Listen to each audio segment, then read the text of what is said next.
Hello friends, কেমন আছো তোমরা সকলে? আশা করি খুবই ভালো আছো। তো আমি এসেছি মামা বাড়িতে। তো তোমরা সকলে জানো, আমি আগের অনেক ভিডিওতে বলেছি, তো যেমনটা আমি শুরুতে দেখিয়েছিলাম যে এখানে হচ্ছে টমেটো গাছ লাগানো আছে। দেখতেই পাচ্ছ তোমরা যে সারি ধরে টমেটো গাছ লাগানো আছে। টমেটো গাছে কি সুন্দর সুন্দর ফুল ফুটেছে দেখো, আর টমেটোও ধরেছে। তোমরা দেখতে পাচ্ছ কিনা জানি না। তো দেখো এখানে কত সুন্দর সুন্দর টমেটো ধরেছে। এখানটা তো বাবা, এখানটা তো কতটা টমেটো ধরেছে দেখছো। একসাথে এত টমেটো সত্যি আমি বুঝতে পারিনি। এইটাতে কত বড় টমেটো ধরেছে। যাই হোক, খুব টমেটো ধরেছে। আর টমেটোগুলো তো দেখতেই পাচ্ছ, খুব সুন্দর লাগছে এখানটা। তো দেখো, আমি একটা জিনিস দেখে খুবই আশ্চর্য হয়েছি। এই সামনের যে গাছগুলো দেখতে পাচ্ছ, এগুলো দেখে মনে হচ্ছে কোনো বড় গাছ, কিন্তু না, এটা হচ্ছে ভেন্ডি গাছ, যাকে ঢ্যাঁড়স বলে বা ভেঁড়ি বলে। এত বড় গাছ সত্যি ভাবা যায়? দেখো তোমরা, মাটি থেকে কতটা উঁচুতে, পুরো যেন একটা বৃক্ষের মতো। দেখো কত উঁচুতে গাছগুলো, আর তারপরে ভেন্ডি ধরেছে।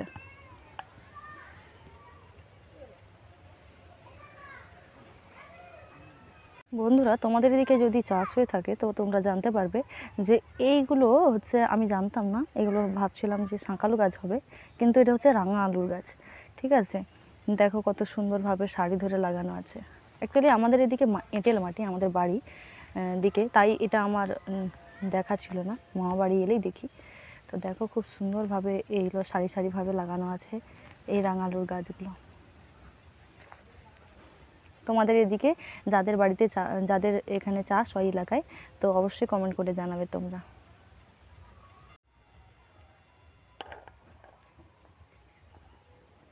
দেখতেই পাচ্ছ কতটা জায়গা জুড়ে রাঙা আলু লাগানো হয়েছে।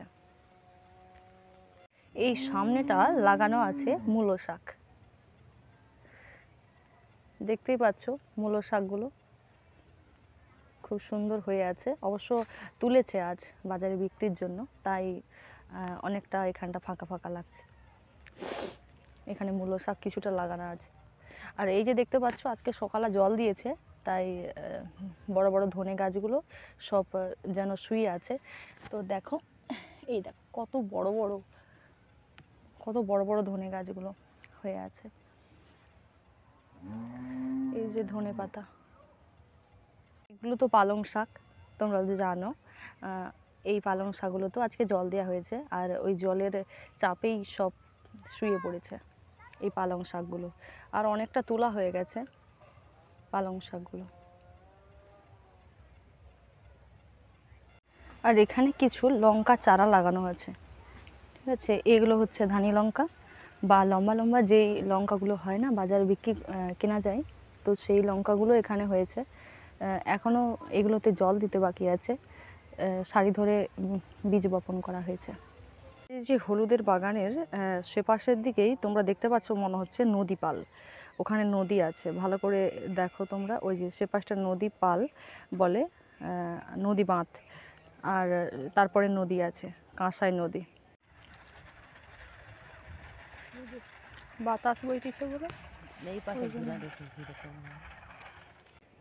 তাই খুব ঠান্ডা ঠান্ডা বাতাস বইছে, এমনিতেই শীতের সকাল। এগুলো হলো কাঁচা হলুদের গাছ। সেই কাঁচা হলুদের গাছগুলো যখন পরিণত হয়ে গেছে, তখন এই কাঁচা হলুদের গাছগুলোকে ওপরটা থেকে কেটে নেওয়া হয়েছে, যাতে শুকিয়ে গেলে নিচে থেকে বের উঠতে সুবিধে হয়। চলো দেখি, একটু কাঁচা হলুদ খুলে তোমাদেরকে দেখাবো। চলো দেখি আগে কোথায় একটু বেরোনো কাঁচা হলুদ আছে। তো এখানটা আমার পায়ের চাপেই তো একটা কাঁচা হলুদ ভেঙে গেছে, দেখতেই পাচ্ছ এখানটা। এই যে কাঁচা হলুদ গাছটা, আর এখানটায় এই গাছটা তো মারা গেছে, মানে মরে গেছে, আর বাকি ওগুলো তো এখনো হয়নি। কিন্তু এইখানে দেখতেই পাচ্ছ এই যে কাঁচা হলুদটা খুব সুন্দর, দেখো আমি ভেঙে নিয়েছি। দেখতেই পাচ্ছ কাঁচা হলুদটা কতটা টকটকে। এই কাঁচা হলুদগুলো বাজারে বিক্রি হয়, আর না হলে এগুলোকে সিদ্ধ করে শুকনো করে কুটিয়ে কাঁচা হলুদ এই হলুদ গুঁড়ো বানানো হয় মামা বাড়িতে। আর ওই যে বললাম লঙ্কা চাষও হয়, ওই লঙ্কাগুলোকে পরিণত হয়ে গেলে তখন ওই লঙ্কাগুলোকে কি করা হয় না, তোমরা তো জানো যে এগুলোকে ভালো করে শুকিয়ে নেওয়া হয়, আর শুকিয়ে নেওয়ার পরে শুকনো লঙ্কাগুলোকে কুটিয়ে লঙ্কা গুঁড়ি করা হয়। সামনের এই গাছটা চিনতে পারছো না কি বলতে পারবো না। এইটা হচ্ছে তেজপাতার গাছ, যেটাতে রান্নাতে মশলা হিসেবে ব্যবহার করা হয়, রান্নায় স্বাদ আনার জন্য। দেখতে পাচ্ছ পাতাগুলো, এটা আমার বড় মামা লাগিয়েছিল। এই যে এটা হচ্ছে তেজপাতার গাছ, কতটা বড় হয়ে গেছে গাছটা। ওটা হচ্ছে লেবু গাছ। আর ওইখানটায় এই যে গাছটা দেখতে পাচ্ছ, এটা হচ্ছে বড় বড় কমলা লেবুর গাছ। বড় বড় কমলা লেবু যদিও এখন ধরেনি, কিন্তু বড় বড় কমলা লেবু হয় এই ছোট্ট গাছটাতে, যেটা নার্সারি থেকে এনে লাগিয়েছিল। এই যে গোড়াটা খসলা শাক লাগানো আছে বাড়িতে খাওয়ার জন্য, বাকি তোলা হয়ে গেছে দেখতেই পাচ্ছ। আর এইখানটা এটা হচ্ছে লেবু গাছ, কাগজি লেবুর গাছ। দেখতে পাচ্ছ পুরো বাগান হয়ে গেছে এখানটা কাগজি লেবু, দেখতেই পাচ্ছ কাগজি লেবুর বাগান। আর ওইখানটা হচ্ছে মুরগি ছাড়, মানে ফার্ম করা হয়, পোলট্রি ফার্ম। ঠিক আছে, এখনও মুরগি ওতে রাখেনি, তবে মুরগিগুলো এনে ওতে রাখবে, তাই প্রস্তুত করা হয়েছে।